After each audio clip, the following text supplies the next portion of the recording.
Hello everyone, welcome back to the channel, I hope you're doing well. Thought we'd have a little look at an article that recently caught my eye. It's from the Car Dealer magazine. Big fan of Car Dealer magazine, used to spend a lot of time on their forums back in the day, learned an awful lot. So shout out to everyone who was on the Car Dealer forum. In fact, that's where I kind of met and first spoke with David Gott of Car Dealer Pro and the lovely car company. So shout out to them and James Baggett, the guy who runs it. This article caught my eye because as someone who's in the motor trade, these are some of the biggest names going in this article, and it's interesting to see how the market is going. So let's have a little read through. Cinch and Webuyanycar owner sees losses deepened by more than £100 million as revenue drops.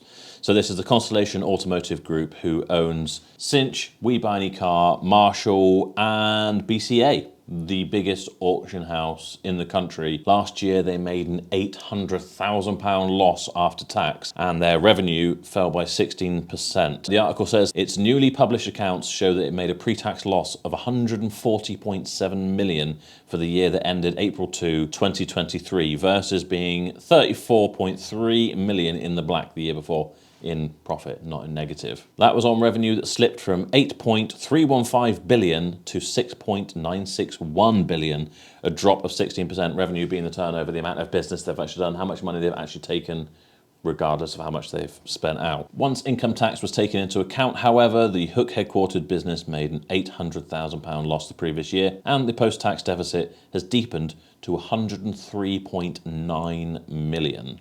Basically, they're going on to say that the scarcity of vehicle volumes in the marketplace significantly surpassed the activity and profitability as the group's strength in physical assets could not be efficiently utilised. So they're saying there just wasn't enough cars going around to do enough turnover, basically. Keep everything operating at full chat, basically. There just weren't enough cars. And that's also what has driven us to see all those price increases over the last couple of years. Just not enough cars out there, largely held up by the new car market not being able to provide. The cars just aren't moving hands quick enough, I guess. They also go on to say that challenges deriving from the ongoing war in Ukraine, both in the supply chain of new vehicles and macroeconomic implications of increased energy prices, high inflation and rising interest rates, saw the focus diverted from continuing the acceleration out of the COVID-impacted trading periods to right-sizing for conditions and protection of liquidity. Sounds like a load of jargon really, doesn't it? But I think they're just blaming exactly what we just said. Not enough new cars coming in, all their expenses, etc. are going up, as is everyone's. But I guess when you've got a company the size of Constellation Automotive Group that's got BCA, Webuyanycar, etc., you know, it's you're not looking at a little electricity bill, are you?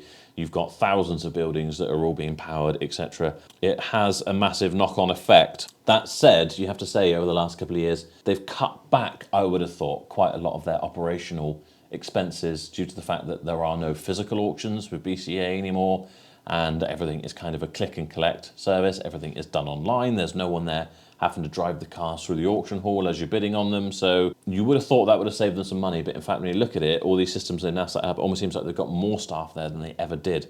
It's just strange, really. It says that Webuyanycar provided 491,000 vehicles for auction customers, but BCA, or the remarketing division, as they've called it in this, operated about 60 to 70% of capacity for the first 3 quarters of the financial year, which hit their operating leverage, efficiency, and profitability. Which means, yeah, their overheads were too high for the amount of business they were doing. And they say that auction volumes fell 15% to 950,000 units for the year from 1.1 million, which would have been the previous year. It also added that growth in demand for retail-ready vehicles has slowed during the year, which led to excess refurbishment capacity and unabsorbed production overheads to the tune of 11.7 million for the year. Well, that's their Cinch division, isn't it? All these cars that they have stacked up there. Quite interesting, having gone past their Avonmouth site to go to their BCA site that was there for a brief period. And it's just a sea of cars, all on axle stands. They must have the biggest stock holding of axle stands in the world, because there's just loads of cars there, but all the wheels are off, just getting refurbished. And I guess if less people were starting to buy through Cinch, perhaps people are waking up to the idea that the car buying process isn't necessarily quite as easy or necessarily best performed online. They're paying for all this, expecting to have loads of volume, but actually the market has said, you know what, we don't like that as much and we're going to go back to the small independent dealers such as Barra Motors because they're so amazing. Most interestingly, I find that it says, with increasing economic uncertainty during the year, Webuyanycar targeted vehicle buying to match auction demand focusing on lower value vehicles. Well, that kind of ties in with everything else that we've said, that the cheaper stuff was doing much better than the premium vehicles, and Webuyanycar were well aware of that. So they're actually offering better money for lower end vehicles than they were for higher end vehicles. So I guess that's a double-edged sword for them. Is that the right term? I don't know. That cheaper vehicles were actually performing better, giving them a higher turnover and profit per unit, but also means they can buy more, can't they? With less money. It's not as expensive to be into them, and it's less of a risk. So they probably saw that that's where the money was being spent and the more expensive stuff was sticking around. So they actually targeted what they were buying at Webuyanycar in order to try and help their profits. So it says that saw average revenue fall to £7,100 from £9,100 the previous year. So basically on average they were spending about £2,000 less per car than they were the year before that. So all this said, despite that, we get to the director earnings. The highest paid director earned 1.2 million for the year, which was down 71% on the previous year, where they took home 4.1 million. I'm sure none of us will shed too many tears because that's still quite a few quid, isn't it? So what's the story with that? Well, I'd like to think that partly it's to do with this whole online shift of used cars, Cinch, Kazoo, etc., all of which seem to be going down the toilet, which is, frankly, in my opinion, where they belong. In theory, it offers an easy way for people to buy cars. Everything is click of the button. Having seen some of the things that go on with such type companies, where they're just bodging stuff just to get them out, and it's all about volumes, and they're admitting even that they are trying to earn about £300 per unit, which just isn't viable. Let me tell it, coming from me as a car trader, that just isn't viable. Even if you're selling 100,000 cars a year at 300 quid a time, your overheads, the costs that are involved, the warranty issues, etc., you're just never going to be able to make it on £300 a year. But that seemed to be this model that a lot of these companies were going with. Companies like Kazoo, who seem to still keep getting outside funding while having never turned a penny of profit. It just doesn't make sense. I think they're leaning into the future, thinking this is the way it's going to be, but it just isn't happening like that. So I think Constellation Group probably did the same thing. They were thinking it's going to massively expand, the smaller dealers are going to fizzle out, and everyone's going to go to buying stuff online. And the market has just said, actually, that's not really what we want. I'm sure they'll have much better years going forward.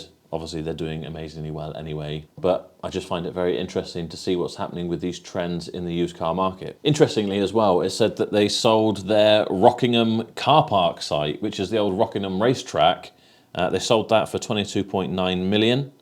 Have you ever seen this place? Obviously, it's Rockingham racetrack, but just stacked all the way around with tens of thousands of cars and trucks by the looks of it, actually. It's quite a weird sight to see, really. Just all these cars around a racetrack. It's just a bit of tarmac where they can put some cars. Be interesting to see what happens next with Rockingham racetrack as well. So it'll be interesting to see what happens with the market. By this point, I probably will have already put out a video talking about the state of auction prices and the market in general, how things are going with the budget end vehicles versus premium vehicles. Things seem to be turning on their head. Premium vehicles are falling in price, and budget end vehicles seem to be soaring. So I'll put a link for that up here. Make sure you check that out. Please do give it a like and subscribe if you haven't already. Loads of content like this, as well as cheap car buys, stuff we're buying at auctions, and of course our weekly video. Don't forget you can follow me on Facebook, Instagram and TikTok. And if you're looking to sell your car and you much prefer the personal approach rather than the large scale corporation, then do check out my website, carsportformore.com. Enter your information. We check every car individually. It's not an automatic response. We go through, we look at the market, we take your details and information into account and give you a tailored quote, and we can even arrange to come collect the car from you and pay you the same day. So thank you so much for watching, and I will see you next time.